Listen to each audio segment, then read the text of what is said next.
Dear students and parents, आज की हमारी क्लास नंबर है 14 और इसमें हम पढ़ेंगे past perfect continuous tense.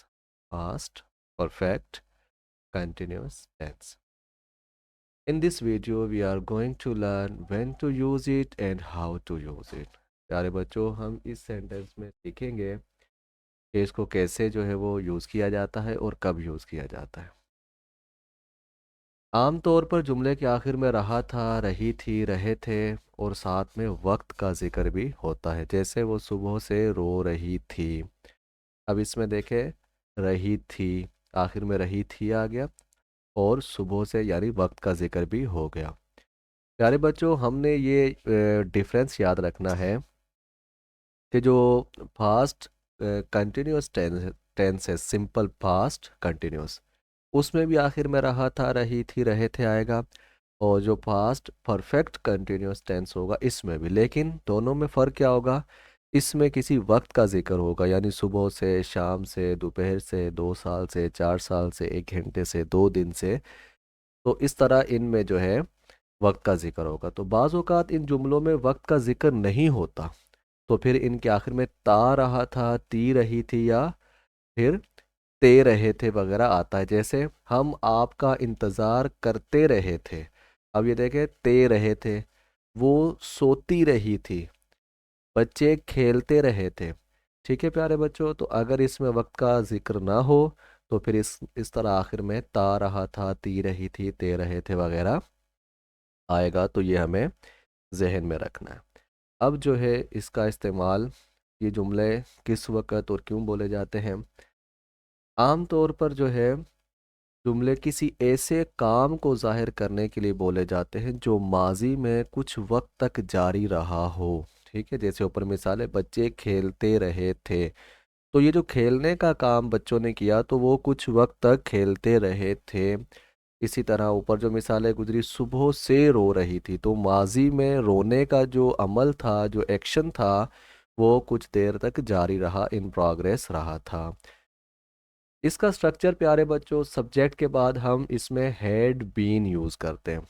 Helping verb कह लें इसको या बी वर्ब कह लें, हैड बीन। और वर्ब की फर्स्ट फॉर्म के साथ आईएनजी का इजाफा करते हैं, यानी I N G form of verb use होती है।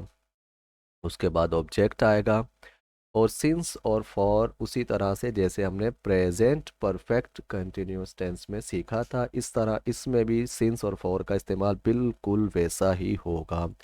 तो सिंस और फॉर के इस्तेमाल के लिए आप प्रेजेंट परफेक्ट कंटिन्यूस टेंस वाली वीडियो देख सकते हैं। इसमें हम इस बात को दोबारा दोहराएंगे नहीं। तो चलें प्यारे बच्चों, मिसालें देखते हैं इसकी।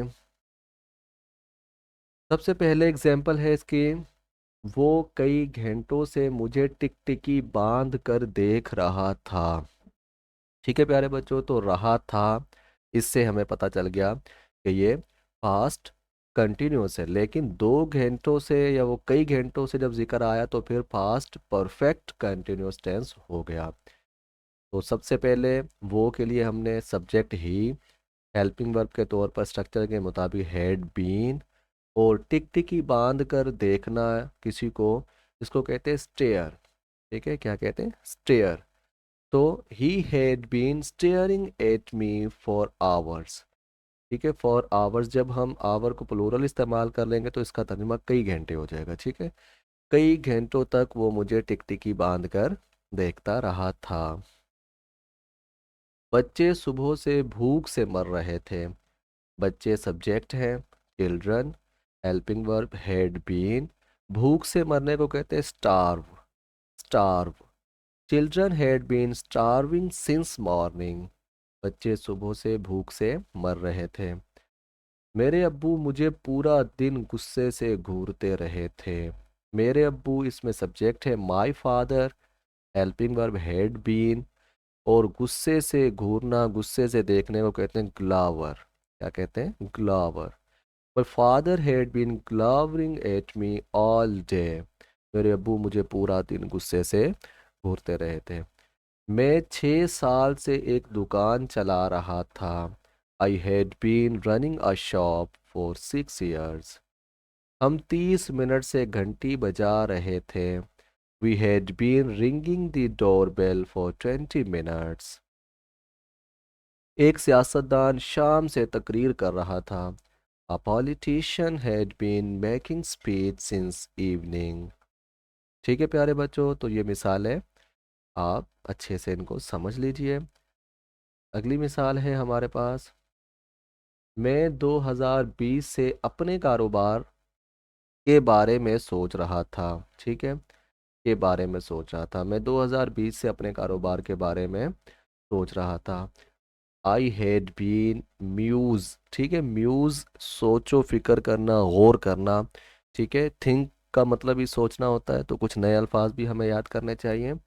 आई had been musing about my own business since 2020। ठीक है, 2020 से मैं अपने कारोबार के बारे में सोच रहा था। हमारे पड़ोसी कई महीनों से हमारे दरवाजे के आगे कचरा फेंक रहे थे। हमारे पड़ोसी, इसको कहेंगे ओवर नेबर्स। हेल्पिंग वर्ब आ जाएगा हैड बीन। फेंकने को कहते हैं थ्रो, तो आईएनजी फॉर्म आ जाएगी। Our neighbours had been throwing the garbage in front of our door for months. ठीक है, इन फ्रंट ऑफ का मतलब होता है के सामने, ओवर डोर हमारे दरवाजे के सामने, फॉर मंथ्स। जब मंथ्स प्लूरल हमने लगा दिया तो कई महीने इसका तर्जुमा हो जाएगा। ठीक है, our neighbors had been throwing the garbage in front of our door for months.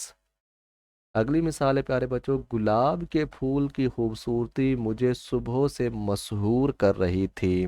ठीक है, यानी अपने शहर में मुब्तला कर रही थी, बहुत प्यारी लग रही थी, बहुत खूबसूरत लग रही थी।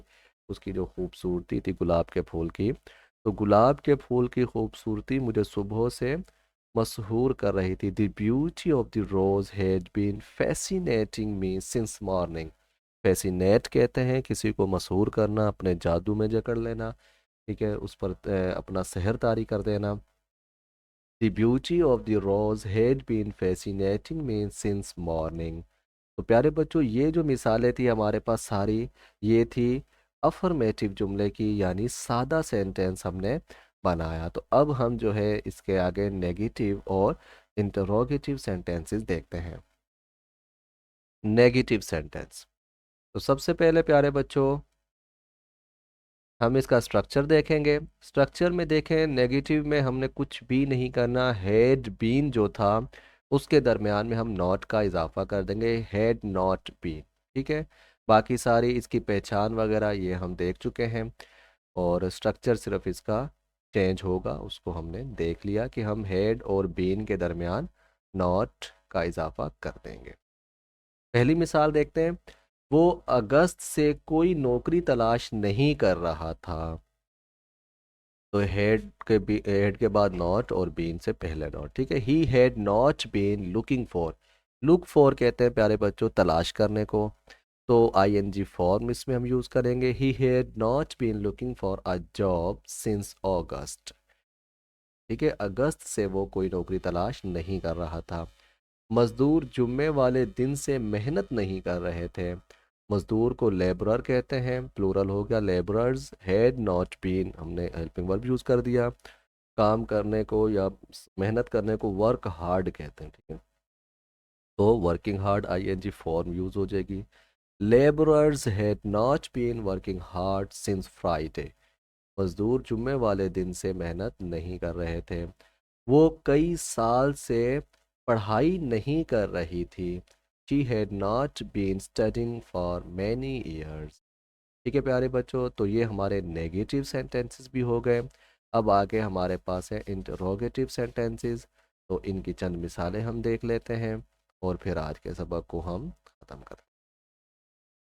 जी प्यारे बच्चों, तो सबसे पहले स्ट्रक्चर आपको पता है। इंटरोगेटिव सेंटेंसेस जितने भी होते हैं, हेल्पिंग वर्ब शुरू में आ जाता है, हेड हमने शुरू में लगा दिया, उसके बाद सब्जेक्ट आएगा, फिर बीन का इजाफा होगा और आगे पूरा स्ट्रक्चर वही होगा।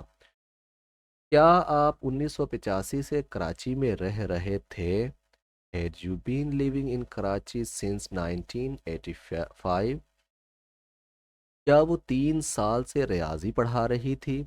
Had she been teaching math for 3 years? क्या पुलिस 2 दिन से मुजाहिरीन पर तशद्दुद कर रही थी? Had the police been torturing the protesters for 2 days? एहतजाज करने वालों को मुजाहिरीन को प्रोटेस्टर्स कहते हैं, तशद्दुद करने को टॉर्चर कहते हैं। ठीक है। Had the police been torturing the protesters for 2 days? क्या ससुराल वाले अपनी बहू को मारते रहते थे? यहाँ देखें प्यारे बच्चों, यहाँ वक्त का जिक्र नहीं है कि सुबह से या शाम से या दोपहर से, तो इसलिए ते रहते थे जो शुरू में हमने क्लास के पढ़ा, मारते रहते थे, मार रहे थे नहीं पढ़ेंगे इसको। अगर हम ये मार रहे थे इसको पढ़ेंगे तो ये फिर पास्ट कंटिन्यूस टेंस हो जाएगा।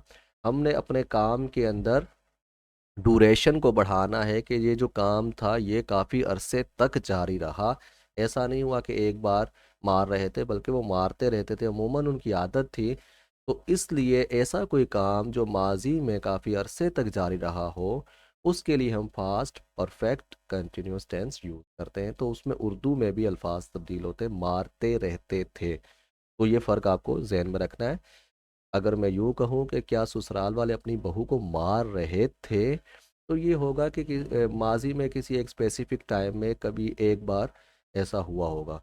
लेकिन अगर मैं कहता हूँ क्या ससुराल वाले अपनी बहू को मारते रहते थे, तो इसका मतलब है कि तसलसल था उनके काम में, ये अमल वो अक्सर किया करते थे। तो इसको हम कैसे बनाएंगे? Had the in laws been beating their daughter in law. ठीक है, इन लॉज कहते हैं ससुराल को, बीट कहते हैं मारने को, डॉटर इन लॉ कहते हैं बहू को। Had the had the in laws been beating their daughter in law. तो प्यारे बच्चों, ये अल्हम्दुलिल्लाह आज हमारे जो है वो पास्ट के टेंसेस जो थे वो भी चारों मुकम्मल हो गए। अब अगली क्लास में हम फ्यूचर के टेंसेस को शुरू करेंगे। उम्मीद है आप सबको समझ आ रही होगी। मिलते हैं अगली क्लास में। अल्लाह हाफिज़।